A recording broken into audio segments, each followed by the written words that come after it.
I'm the head of community engagement at Monash. I know some of you have met us and some of you have been involved, others haven't. But basically we had to do a presentation to actually do a press conference for you as to what engangemate is all about, what community engagement is all about, and then open the floor to any questions you might have from the articles you might want to write. And so in terms of the processes, just so you get a picture of it, we've got a short clip that was done during one of the orientation weeks, just for you to have a look at, just to introduce you to the community and to the start.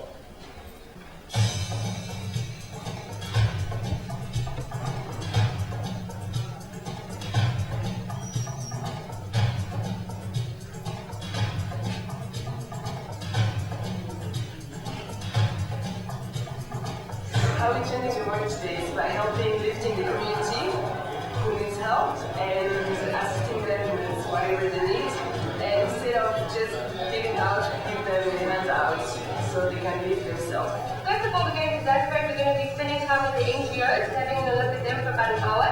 A lot of those NGOs are registering on the volunteer gateway and will offer internship positions for you to work voluntarily for them. So if you're entering into South Africa, a good way to get involved with people in communities is to volunteer. We have 3 activities planned for today. Paint a crash, plant a food garden, or help with pick it up and pick up litter around Zanzibar to make it a clean and healthy environment.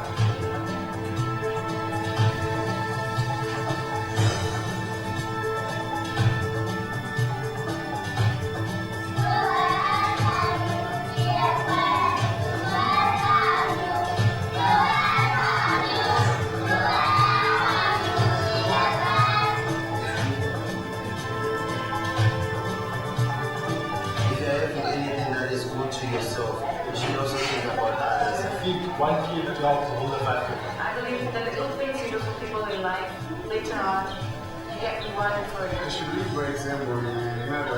I first got to empower myself, and then I can empower the community. I'm involved in the community! Woo!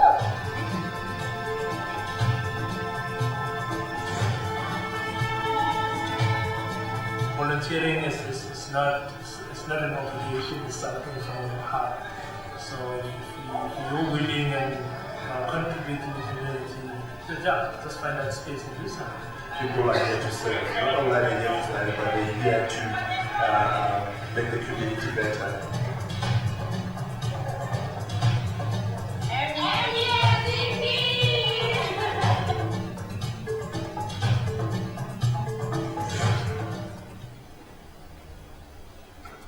Now, over the last number of weeks, students have been approaching us on multiple different levels at multiple different occasions to ask questions about what's happened, why do people show up here on a Saturday morning, why do they go out during the week, what's taking place.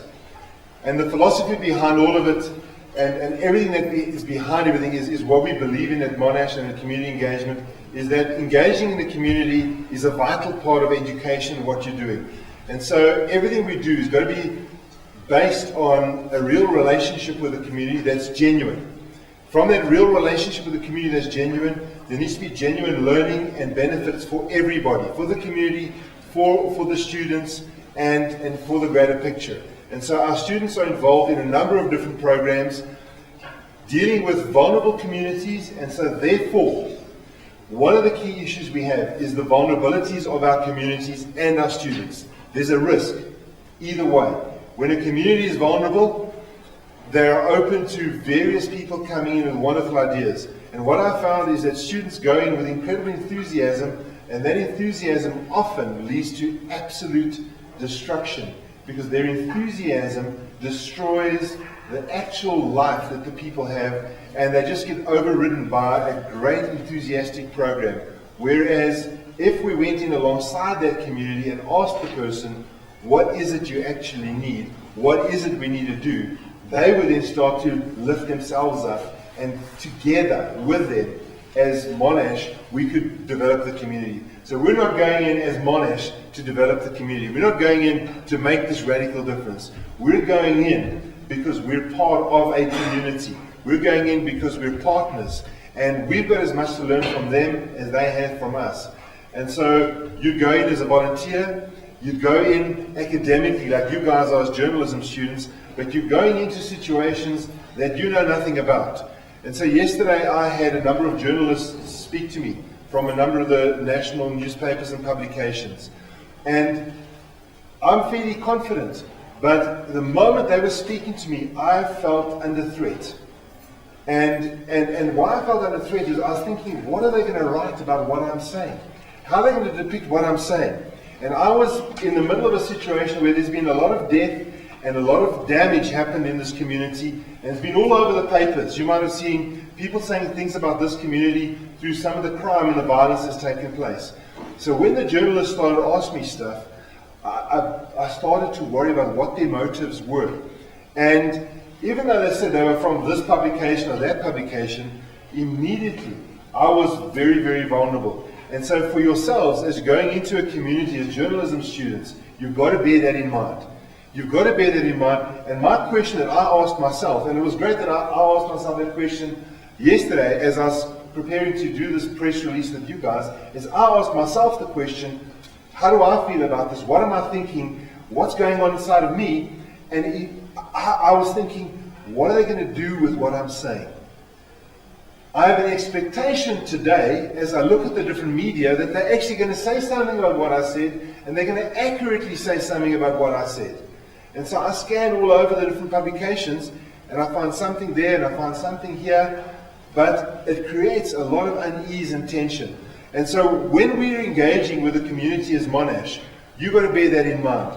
You've got to say, by reporting what you're reporting, how can you depict things? And so a young girl was interviewed, and it's a video clip that's going around, how she feels about her sister just being shot. Her sister's 13 years old and she's just been killed. And this young girl was asked, how does she feel? And she makes some statements that a teenager makes. And you can see she's uncomfortable. But the journalist, I'm grateful, depicted what she said quite well and sensitively. At the same gathering, there are other people that were angry and militant and making all sorts of militant claims. And in that situation, I'm glad that the journalist didn't pick up on those things. Because in the press conference and in the statement that was released, the brigadier stood up and he started to speak. The brigadier of police for the region was speaking. And he was making such sense. It was brilliant. It was absolutely brilliant. And at the end, towards the end of his talk, a guy put his hand up from the back and he said, excuse me, what's your name? He shouted at the brigadier. Now, first of all, that was quite offensive the way he said that. And the journalists are there, I'm thinking, oh no, what are they going to produce from this? And this guy from the back said, what you said is rubbish. You guys are useless. Now, there's hundreds of people around, and that's his statement that he makes. And I thought, can you imagine the journalists picked up on that? They didn't pick up on all the other positive stuff that was taking place. The whole thing could have turned sour there. But everybody was there. The media liaison people, everybody that was there handled it well. They took the man and said, sir, will you listen to your complaints? Please come aside with us. And he was handled separately. The journalist didn't get involved. The journalist took the whole story forward. Now, from a learning experience, as you go and work in our communities, what are you going to do with what you're saying? There's incredible challenges in Zandspruit. And the students that have worked there can talk far more accurately because they're very much in the grassroots of things. But there's incredible challenges in Zandspruit. Zandspruit, a number of months ago, was depicted on the media all sorts of different ways. But I know people that live there, and they don't think like it was depicted in the media. They don't think that about Zandspruit. They don't think that about Cosmo City as to how it's depicted. They live there, and many of them are students like yourselves. Many of them are my colleagues and friends. Some of them have huge potential and are doing incredible things, far more than you or I will ever do. And so when we integrate and interspace with those people, what are we going to do to transform the society, and how are we going to do it? And that's how we depart in everything we're doing from community engagement. We don't go from a position by saying, what are the problems? We go from the perspective of saying, what assets are in this community? What is the riches in this community? And you've got to look beyond what you can see into what really is there. You've got to look beyond what the media says and what people say and what public opinion is. You've got to look to the families that live there, the children that are there, the young people that are being educated, the people that have got jobs. And so when you look into the community,